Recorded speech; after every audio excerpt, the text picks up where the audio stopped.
Share.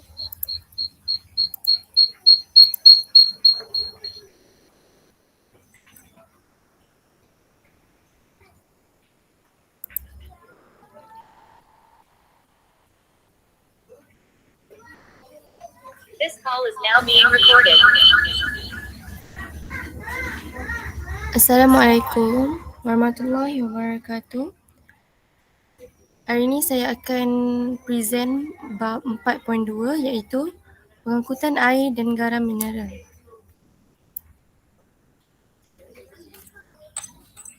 Air sangat penting untuk pertumbuhan pokok kerana air dapat membantu untuk menggerakkan garam mineral dari dalam tanah ke batang dan daun. Selain itu, air juga membantu untuk memberikan kesegahan kepada sel-sel tumbuhan supaya pokok menjadi segar.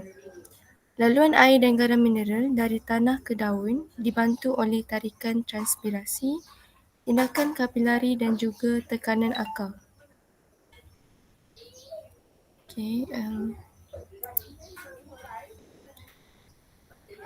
Tarikan transpirasi terhasil apabila air yang tersejat melalui stoma menarik air dari dalam daun. Seterusnya, tindakan kapilari terhasil daripada daya lekatan dan daya lekitan molekul air yang menggerakkan air ke atas melawan tarikan graviti di dalam pokok. Seterusnya, tekanan akar yang menggerakkan air dari tanah ke dalam salur xilem akar secara osmosis. Seterusnya, bagaimanakah air bergerak dari dalam tanah ke salur xilem? Ini adalah contoh gambar rajah air diserap oleh sistem akar menerusi rambut akar ke xilem akar. Yang pertama, kupaian air dalam sel rambut akar lebih rendah daripada kupaian air dalam tanah.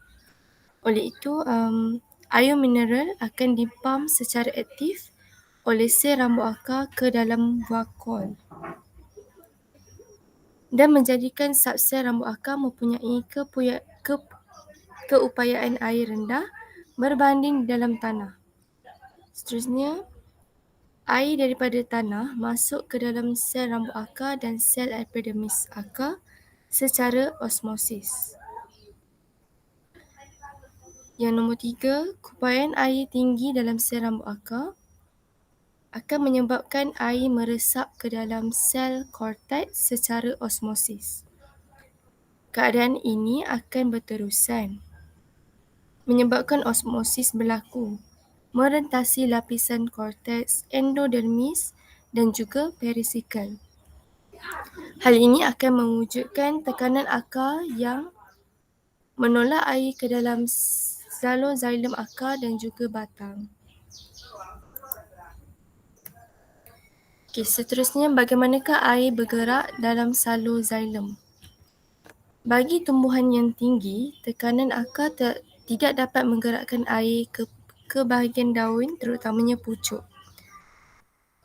Tindakan kapilari akan membantu menggerakkan air di sepanjang salur xilem. Tindakan kapilari itu terhasil daripada daya lekatan dan daya lekitan yang dibantu oleh tarikan transpirasi. Kombinasi daya lekitan dan daya lekatan tu akan menghasilkan tarikan yang menggerakkan air secara berterusan ke dalam salur xilem. Apa beza daya lekatan dan juga daya lekitan? Kita tengok rajah yang kat sini, sebelah ni. Ni ada menunjukkan pergerakan air dalam salur xilem batang tumbuhan. So, untuk daya lekatan wujud di antara molekul air dengan dinding xilem. So, ni adalah dinding, ni molekul air. So, daya lekatan ada wujud di antara dinding dan juga molekul air. Untuk daya lekitan pula, dia wujud di antara molekul air. So, ni molekul air dan daya lekitan berada di tengah-tengah antara molekul air. Itu adalah beza daya lekatan dan juga daya lekitan.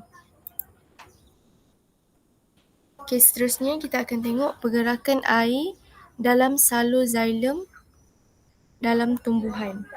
Tadi dalam batang tumbuhan, sekarang dalam tumbuhan. Okey. Semasa proses transpirasi berlaku, air akan meresap keluar sebagai wap air dari ruang antara sel ke persekitaran melalui stoma yang terbuka. Sel mesofil berspan akan kehilangan air dan menjadi keupayaan air rendah terhadap sel-sel berhampirannya. Molekul air dari sel-sel berhampiran akan meresap ke dalam sel mesofil berspan secara osmosis.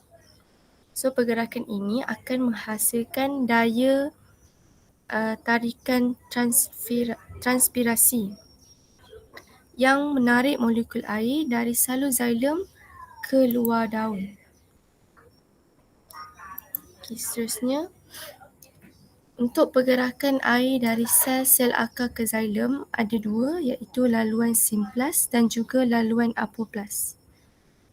Laluan simplas ni air bergerak melalui sitoplasma dan plasmodesmata, manakala laluan apoplas air bergerak melalui ruang antara gentian selulosa di dinding sel. Oleh sebab dinding sel di lapisan endodermis mempunyai jalur Casparian yang mempunyai sifat tidak telap air, menyebabkan pergerakan air tak dapat berlaku melalui laluan apoplas tetapi melalui simplas. Seterusnya, gutasi. Gutasi ialah rembesan titisan air melalui struktur khas di bahagian hujung urat daun tanpa melibatkan bahagian stoma akibat tekanan akar yang tinggi. Gutasi ini berlaku apabila tekanan akar adalah tinggi dan kadar transpirasi rendah. Selalu berlaku pada waktu pagi dan juga malam apabila udara persekitaran mempunyai kelembapan yang tinggi dan suhu persekitaran yang rendah. Tekanan akar akan menolak air ke bahagian daun dan juga pucuk tumbuhan. Okay, contoh gambar di sebelah menunjukkan gutasi berlaku di hujung urat daun. Okay, seterusnya, perbandingan antara gutasi dan juga transpirasi. Okay, untuk persamaan, kedua-dua proses ini berlaku di bahagian daun dan kedua-dua proses ini melibatkan proses kehilangan air yang kekal dari tumbuhan. Seterusnya, perbezaan. Gutasi hanya berlaku pada waktu malam dan awal pagi. Manakala transpirasi berlaku pada waktu siang yang panas dan juga berangin. Okay. Gutasi berlaku pada waktu malam dan awal pagi kerana dia berlaku pada suhu persekitaran yang rendah sahaja. Seterusnya, gutasi hanya berlaku dalam tumbuhan herba, manakala transpirasi berlaku dalam semua tumbuhan, semua jenis tumbuhan. Seterusnya, gutasi air terbebas dalam bentuk titisan air, manakala transpirasi air terbebas dalam bentuk wap air. Gutasi air terbebas melalui struktur khas di bahagian urat daun, manakala transpirasi air terbebas melalui stoma. Gutasi berlaku apabila tekanan air akar tinggi, manakala transpirasi dikawal oleh pembukaan dan penutupan stoma. Gutasi hanya membebaskan air yang kaya dengan mineral, manakala transpirasi hanya membebaskan molekul air yang tulen sahaja. Akhir sekali, keadaan tumbuhan yang tidak menjalankan transpirasi dan gutasi. Okay, kita tengok dulu kesan terhadap tumbuhan yang tidak menjalankan gutasi. Okay, tanpa gutasi, tekanan akar yang efektif tidak dapat dikekalkan. Oleh itu, proses penyerapan air oleh sel rambut akar akan terganggu di dalam persekitaran kelembapan relatif yang tinggi. Seterusnya, tanpa gutasi, bahan kumuh tumbuhan tidak dapat disingkirkan. Dan sekiranya gutasi tidak berlaku, tekanan di dalam urat daun akan menjadi tinggi dan menyebabkan urat daun pecah. Oleh itu, urat daun akan terdedah kepada jangkitan patogen dan akhirnya gugur. Seterusnya, kesan terhadap tumbuhan yang tidak menjalankan transpirasi. Tanpa transpirasi, suhu optimum tumbuhan tidak dapat dikekalkan. Oleh itu, kenaikan suhu dapat menyahasilkan enzim dan mengganggu proses biokimia seperti fotosintesis dan juga respirasi. Tanpa transpirasi, ion mineral seperti ion kalium tak dapat diangkut dari akar ke daun untuk menjalankan proses fotosintesis. Tanpa transpirasi juga, pengangkutan air ke seluruh pokok akan terganggu dan menyebabkan tumbuhan menjadi layu. Oleh itu, tumbuhan boleh mati selepas jangka masa yang lama. Itu sahaja daripada saya. Sekian, terima kasih.